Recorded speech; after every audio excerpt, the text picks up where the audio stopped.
Are we live? Three. All right. What is up? Good morning, ladies and gentlemen, and welcome to a special edition of Rise and Shred. You can see I've got Jacob Gaffney. I've got special guest Chris Whalen coming with us this morning. And ladies and gentlemen, let me tell you, we got a discussion for you. We're talking MSRs. We're talking Fed tapering. We're talking our thoughts of the MBA because we're here at day 2, and there's so many things, so many conversations that are happening.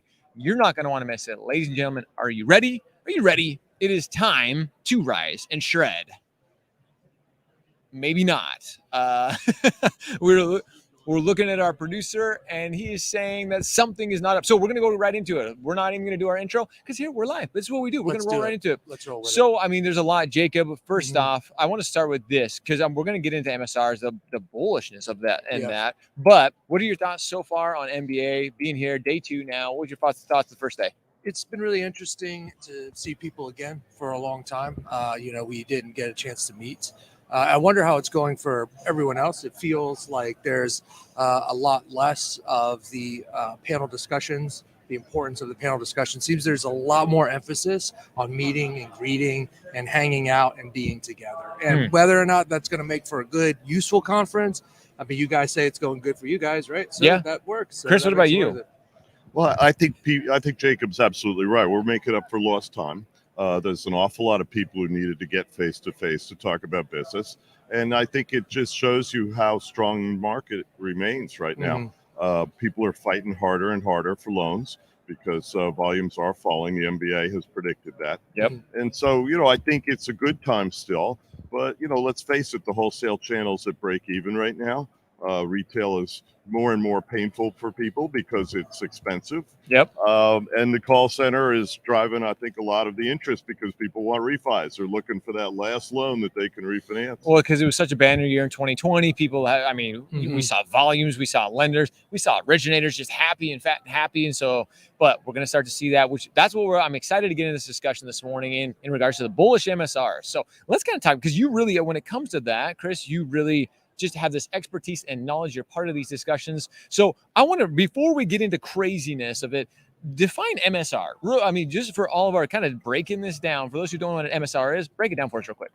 Well, an MSR or a mortgage servicing right is basically represents the fact that you're going to get a fee every month for taking care of the loan. Bingo. On a conventional loan, it's 25 bips. On a FHA loan, it typically is around 32 once you kick back some of it to Uncle Sam. So, it's basically the part of the business that's least visible. Yep. Everybody knows about lending. Everybody knows about mortgage securities, but it's the asset that is typically retained by the lender, especially the big guys.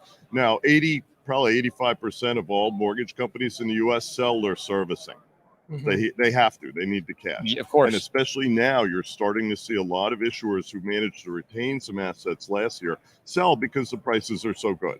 We're at the point now where just based on the cash flows from the asset, they're going for maybe 5 times annual cash, 125 basis points. On its face, that's too high. It's not a profitable trade, but you got to remember that the option to refinance that consumer is worth a lot of money. Yep. And right now, that's what people are fighting over. So is that the bullishness we're seeing right now? Yes. Because there are a lot of buy-side investors who've been acquiring these assets, and they work with a servicer.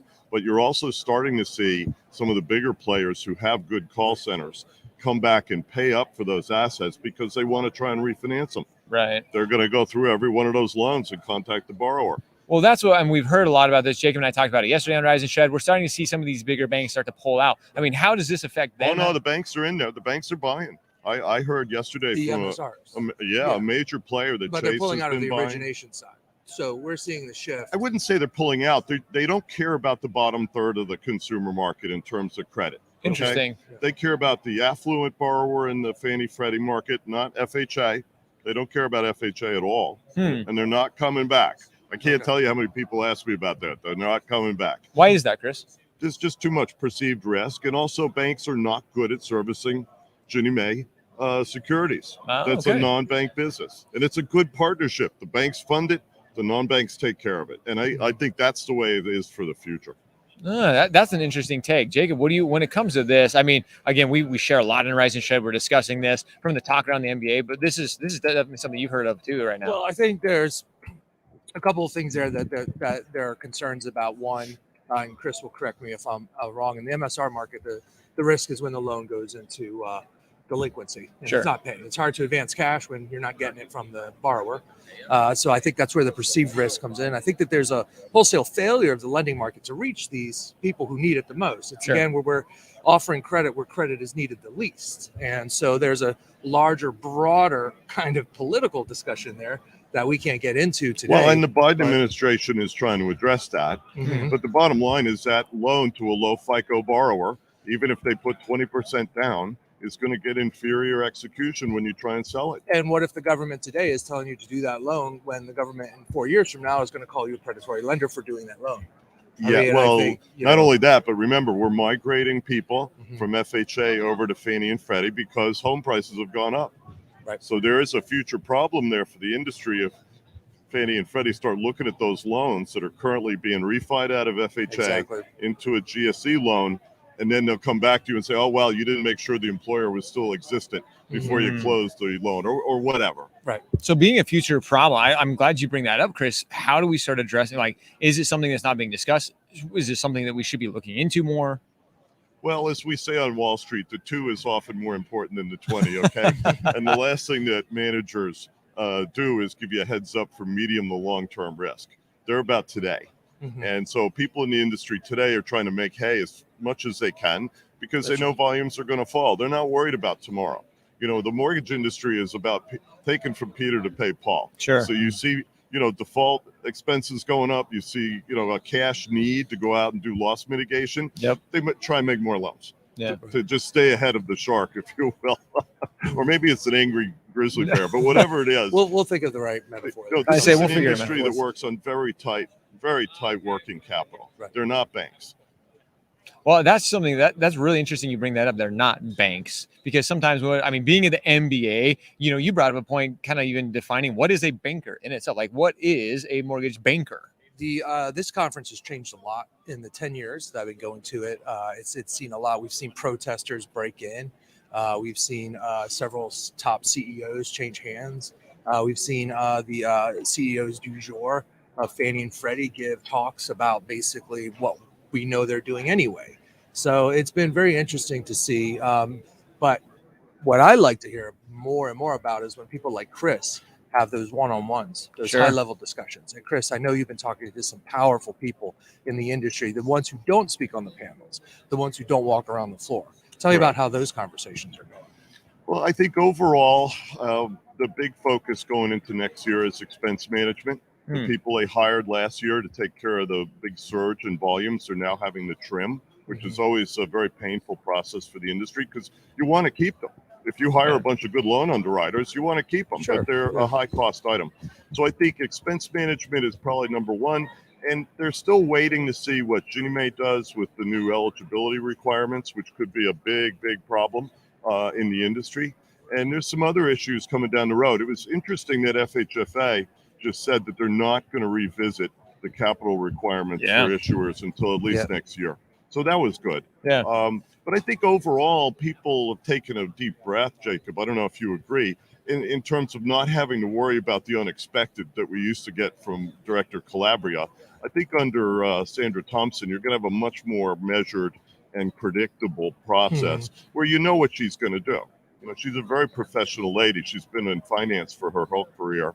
And I think she understands that you don't need instability. You don't need surprises in this business. Well, I think that's one thing that we need more than anything. And I'm glad you bring that up because I think there's been so much chaos and going out of 2020 where it's such a banner year. We need a little more stability. We need a little more reassurance, which was something they mentioned in the MBA. Yes. You know, was mentioned That's right. the CEO or president of MBA announced it from the stage yesterday, kind of almost an MBA reassurance of what's kind of the outlook of the future of the industry.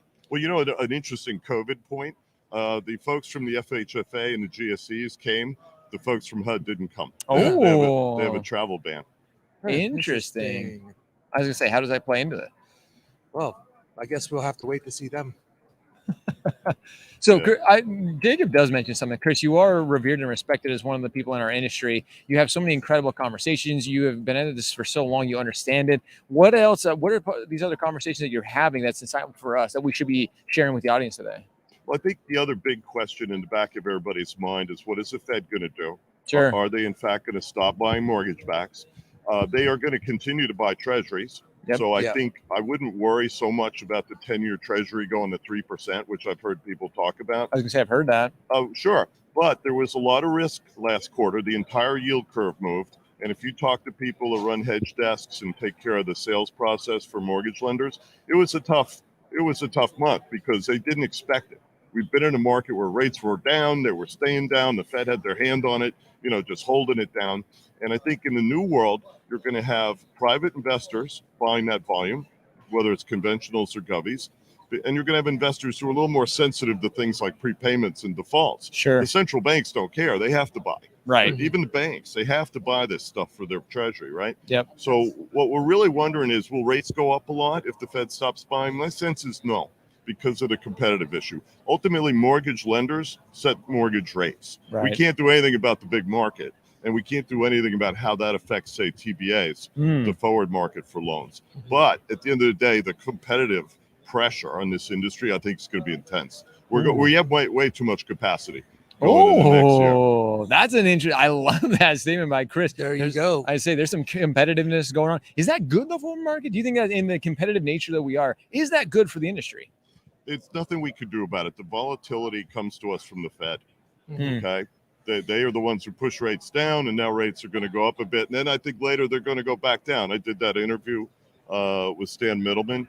He's pretty bullish on volumes going out 2-3 years. Mm-hmm. In fact, he thinks the home price cycle on the upside is going to continue till 2025. Oh, Well, there you go. An outlook that extends past. Yep. So we've only been able to give you the outlook for next year. We're getting an outlook years into the future. Years. Crystal ball. I say Meet crystal Christopher ball. Whalen. Thank you. So much more to come, guys. Again, we're just getting started. We want a huge shout out to Chris for joining us. And as we mentioned before, the three of us, so much more to come. Huge shout out to Jacob for the entire team. Huge shout out to our good friends at MBA allowing us to be here. And again, getting part of the conversation, giving you the information that you need to know to continue to be successful, to know what's going to happen, especially from Mr. Crystal Ball himself over here. I like how you mentioned that. Mr. Chris Whalen, meet Crystal Ball. Guys, we appreciate it. Chris, thanks so much for joining us. My pleasure. And much more to come from MBA. We're going to do a day 3 wrap up tomorrow morning right here. You can expect us here. With that, guys, as always, we appreciate you. We love you. Now it's time for all of you to go rise and shred. Go show up, hustle, repeat every day. See ya.